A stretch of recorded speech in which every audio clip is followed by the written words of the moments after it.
So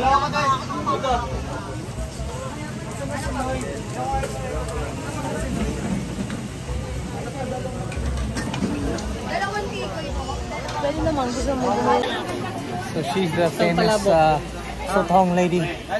Soup in Quiapo. Busy.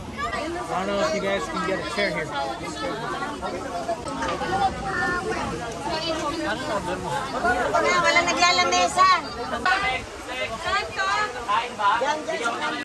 Alright, so we're trying the famous Sotanghon here in Quiapo.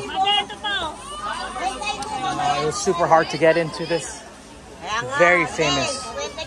Very famous. Very crazy.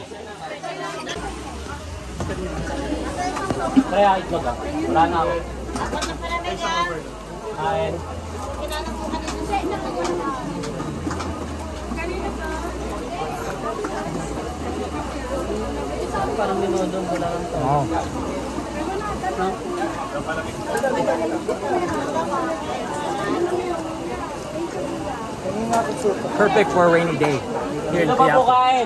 Crazy. Crazy market. Such a crazy market. This is like a grass noodle, meat, and egg soup. Alright, it was so good. I had to get another one. This is world famous to me. Good shit. Alright, so this famous Sotanghon here in Quiapo.